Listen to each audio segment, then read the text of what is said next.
Sir Israel పైన Iran భీకరమైన దాడులు చేస్తుంది సార్. ముఖ్యంగా లాంటి సూపర్ సోనిక్ బాంబులతో, అలాగే క్లస్టర్ బాంబులతో మొత్తం కూడా దాడులకు పాల్పడిందని కూడా చెప్తున్నారు. సో, ఇప్పుడు ఇజ్రాయెల్‌లో పరిస్థితి అల్లకల్లోలంగా మారిపోయిందని కూడా చెప్తున్నారు. సో, సైరన్‌లు మోగుతున్నాయి. మొత్తం బంకర్‌లలో దాక్కుంటున్నారు. అటువంటి పరిస్థితులు నెలకొన్నాయంటున్నారు. అసలు ఏం జరుగుతుంది మరి ఇజ్రాయెల్‌లో? ఈ క్లస్టర్ బాంబుల్ని బ్యాన్ చేశారని కూడా చెప్తున్నారు. మరి ఇరాన్ ఎలా ఉపయోగించగలుగుతుంది వీటిని? ఓవరాల్‌గా వీటి పరిస్థితి ఏ విధంగా ఉంది సార్ ఇజ్రాయెల్‌లో? ఇజ్రాయెల్ ఊహించని స్థాయిలో ఇజ్రాయెల్‌కి నష్టం జరుగుతుందని చెప్తున్నారు. ఇప్పటివరకు వస్తున్న సమాచారం ప్రకారం ఆపరేషన్ లయన్, రైజింగ్ లయన్ అనేది ఇజ్రాయెల్ స్టార్ట్ చేసింది 13వ తేదీ. దానికి ప్రతీకారంగా ఆపరేషన్ ట్రూ ప్రామిస్ 3 ఫేజ్ 3 అనేది ఇది చేసింది. ఎందుకంటే ఆపరేషన్ ట్రూ ప్రామిస్ అనేది 2024 ఏప్రిల్‌లోను, 2024 అక్టోబర్‌లోను ఇరాన్ ఇజ్రాయెల్ మీద దాడి చేసింది. అప్పుడు అంత నష్టం ఇజ్రాయెల్‌కి జరగలేదు. అయితే ఇప్పుడు ఆపరేషన్ ట్రూ ప్రామిస్ ఫేజ్ 3లో మాత్రం ఇప్పటి వరకు అందుతున్న సమాచారం ప్రకారం 400 మిసైల్స్‌ని ఇరాను ఇజ్రాయెల్ మీద వేసింది.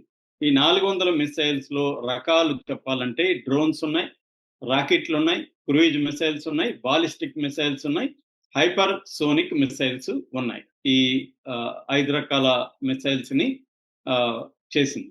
అయితే ఇజ్రాయెల్ దగ్గర వీటిని అడ్డుకునే టెక్నాలజీ కూడా బలంగానే ఉంది.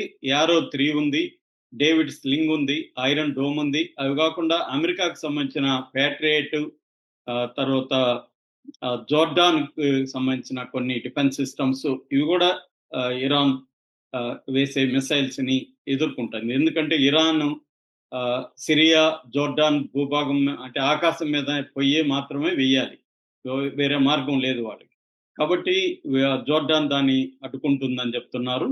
సో అయినప్పటికీ ఈ అన్ని రకాల డిఫెన్స్ సిస్టమ్‌ని బ్రేక్ చేసుకొని కొన్ని మిసైల్స్ అయితే పడుతున్నాయి. మొదట్లో ఈ ఇజ్రాయెల్ మిసైల్స్ 90 అంటే ఇంటర్సెప్టింగ్ డిఫెన్స్ సిస్టమ్ 90% సక్సెస్ రేట్ ఉంటే అది రాను రాను 60% పడిపోయిందని చెప్తున్నారు. అంటే ఇరాను ఆ డిఫెన్స్ సిస్టమ్‌ని బ్రేక్ చేయలేదు.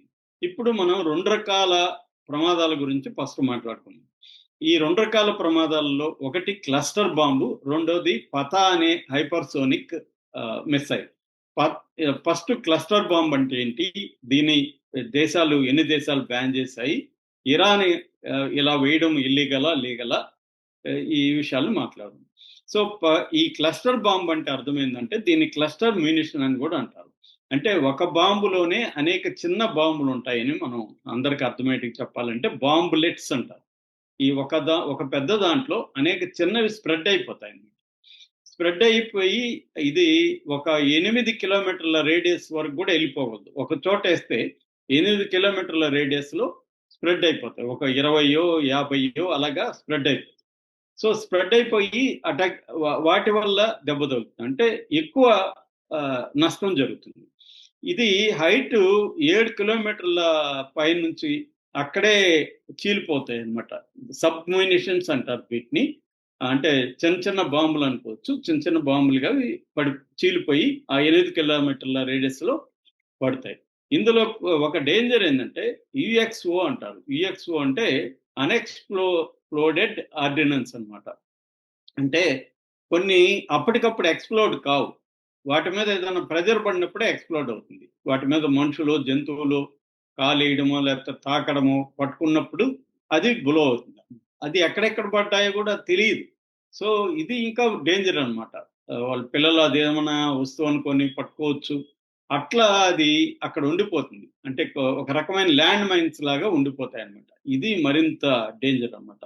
సో ఇది ఎక్కువగా డిస్ట్రక్షన్ చేయగలుగుతుంది. ఇది ఒక్కొక్కసారి ఒక పెద్ద బాంబు ఒక దాని నుంచి వేస్తాయి. అంటే మిసైల్స్ ద్వారా వేస్తారు వీటిని, ఆర్టిలరీస్ ద్వారా వేస్తారు, షెల్స్ ద్వారా వేస్తారు, ఎయిర్ క్రాఫ్ట్ ద్వారా కూడా ఇది వేస్తారు. ఇది ఇప్పుడు ఇజ్రాయెల్‌లో వేశారని దానివల్ల పెద్ద నష్టాలు జరుగుతున్నాయనేది అంటున్నారు. ముఖ్యంగా 2 నగరాల్లో వేశారని చెప్తున్నారు. ఓర్ ఎహూడా అనే నగరంలో, తర్వాత అజోర్ అనే నగరంలో వేశారని ఐడిఎఫ్ ఇజ్రాయెలీ డిఫెన్స్ ఫోర్సెస్ వాళ్ళ ప్రతినిధి ప్రకటించారు.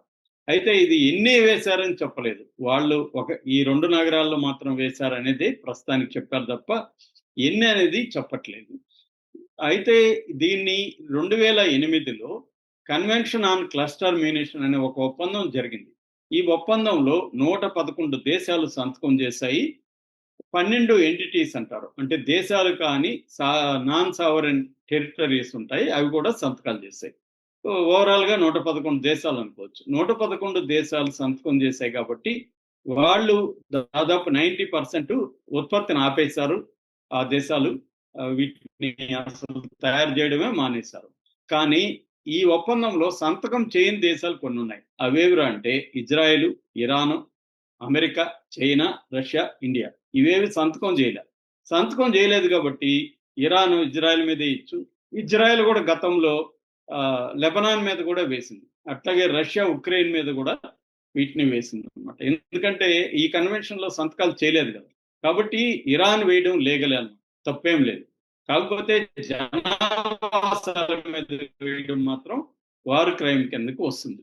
ఇరాన్ అది ఖండిస్తుంది. నేను జనావాసాల మీద వేయట్లేదు, ఓన్లీ మిలిటరీ స్థావరాల మీద, ఎయిర్ బేసిస్ మీద, పోర్టుల మీద, ఆయిల్ వీటి మీద వేస్తున్నాను. కొన్ని జనావాసాల మరుగున మిలిటరీ వాళ్ళు ఉంటున్నారు ఇజ్రాయెల్లో, అది మేము గుర్తించి వేస్తున్నాము. హాస్పిటల్ కూడా అలాంటిది. సొరోకా హాస్పిటల్ మీద మేము డైరెక్ట్గా వెళ్ళలేదు, పక్కనున్న మిలిటరీ స్థావరం మీద వేస్తే దాని రిపర్కషన్స్ హాస్పిటల్ మీద పడింది.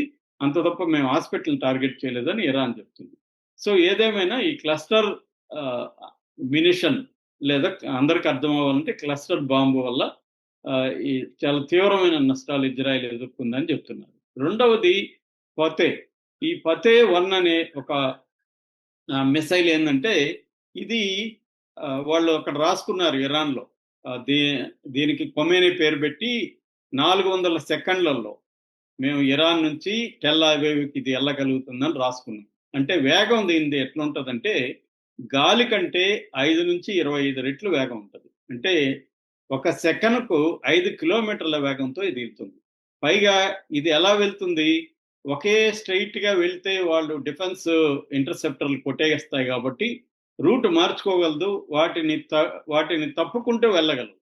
సో అంత శక్తివంతమైన ఇది ఇప్పుడు ఉపయోగించారని చెప్తున్నారు. దీనివల్ల వాళ్ళ నగరాలు టెల్ అవీవ్ కానీ, హైఫా అంటే ఇజ్రాయెల్లో నార్త్ వైపు ఉన్నవి, సౌత్ వైపు ఉన్నవి ఎక్కువగా ఇరాన్ అటాక్ చేస్తుంది. టెల్ అవీవ్ కానీ, హైఫా వచ్చి నార్త్ వైపు ఉంటుంది. ఇక్కడ పెద్ద పోర్ట్ ఉంది, కెమికల్ పోర్ట్ కాంప్లెక్స్ ఉంది, పెట్రోకెమికల్ కాంప్లెక్స్ ఉంది. ఈ పోర్ట్ లో మన అదాని పెట్టుబడులు కూడా ఉన్నాయి ఈ మధ్య. దాని మీద నేను సపరేట్ వీడియో మాట్లాడతా. అదాని కూడా $4 బిలియన్ల అక్కడ పెట్టుబడి పెట్టాడు ఈ పోర్ట్ లో. సో ఈ పోర్ట్ మీద దాడి చేసి కొంతవరకు ధ్వంసం చేసింది. అట్లాగే బీర్ షాపా, మొన్న సొరోకో హాస్పిటల్ కానీ, మైక్రోసాఫ్ట్ ఆఫీస్, టెక్ పార్క్ కానీ, వీటన్నిటి అవన్నీ ఉన్నాయి. బీర్ షాపా ఇది సౌత్ లో ఉంటుంది. అట్లాగే రెహోవట్, బ్యాట్యామ్, తమ్రా ఇలాంటి అనేక నగరాల మీద, నగర ప్రాంతాల మీద, అర్బన్ సెటిల్మెంట్స్ మీద పెద్ద ఎత్తునైతే వేస్తుంది. దీనివల్ల ఇది వేగాన్ని దీన్ని అడ్డుకోలేకపోతున్నాయి అవి అని చెప్తున్నారు. రెండవది ఏంటంటే, వాళ్ళు అడ్డుకోవడానికి ఒక యారో, వాళ్ళది ఇందాక చెప్పినట్టుగా యారో ఇవన్నీ ఉన్నాయి కదా, ఒక యారో ఉపయోగించాలంటే వాళ్ళకి దాదాపు 700 మిలియన్ అవుతుంది ఖర్చు ఒకదానికి. అదే ఇరాన్కి పెద్ద ఖర్చు కాదు. ఇప్పటివరకు మనం ఖర్చు ఒకంగా చూస్తే రోజుకి ఇజ్రాయెల్కి ఖర్చు ఎంత అవుతుందంటే $512.5 మిలియన్ల ఖర్చు అవుతుంది ఒక రోజుకి ఇది ఇజ్రాయెల్కి. ఇరాన్కి ఎంత అవుతుంది ఒక రోజు కంటే జస్ట్ 125 మిలియన్లు మాత్రమే అవుతుంది. ఎందుకు తేడా అంటే, ఇరాన్ ఉపయోగించేవన్నీ తక్కువ ఖర్చుతో ఉండేవి, ఈ మిసైల్స్, డ్రోన్స్ ఇవన్నీ. ఇజ్రాయెల్ వాడే డిఫెన్స్ సిస్టమ్స్ అన్ని కూడా ఎక్కువ ఖర్చు ఉండేది. ఈ యారో అనేది రోజుకి ఒక 700 నుంచి, కొన్ని 700 ఉంటే కొన్ని $200 మిలియన్ ఒక ఇంటర్సెప్ట్ ఖర్చు అవుతుంది. రెండోది, ఒకదాన్ని తయారు చేసే లోపల, ఒక డిఫెన్స్ ఇంటర్సెప్టర్ ని తయారు చేసే లోపల ఇరాన్ 2 తయారు చేయగలదు అనమాట, అంటే డబుల్ తయారు చేయగలదు. అందువల్ల ప్రొడక్షన్ క్యాపబిలిటీ ఇరాన్కి ఎక్కువగా ఉంది. ఇప్పటి వరకు ఈ 9 రోజుల యుద్ధంలో ఇజ్రాయెల్కి $5 బిలియన్ ఖర్చు అయిందని చెప్తున్నారు. ఇరాన్కి మాత్రం 2.5 బిలియన్, అంటే ఇజ్రాయెల్ పెట్టిన ఖర్చులో సగమే పెట్టింది.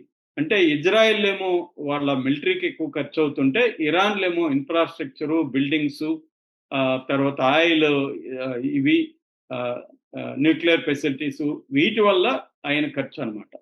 సో ఈ విధంగా అటు ఖర్చు పరంగా ఎక్కువ అవుతుంది, డిఫెన్స్ పరంగా అది వీక్ అవుతుంది ఇజ్రాయిల్. రాను రాను ఇరాన్ బలపడుతుందని చెప్తున్నారు. ఎందుకంటే ఫస్ట్ 12 గంటల్లో ఇజ్రాయెల్ డామినేట్ చేయగలిగింది. తర్వాత నుంచి ఇరాన్ ప్రిపేర్ అయింది. సో లాంగ్ టర్మ్ వార్‌కి ఇరాన్ ప్రిపేర్ అయింది క్లియర్‌గా. అందుకనే ఇరాన్ దెబ్బ కొట్టగలుగుతుంది. ఎప్పుడూ లేనంతగా ఇజ్రాయెల్ దెబ్బతింటుంది దీనివల్ల అనేదైతే చెప్తున్నారు. ఇప్పటివరకు మనకు అందుతున్న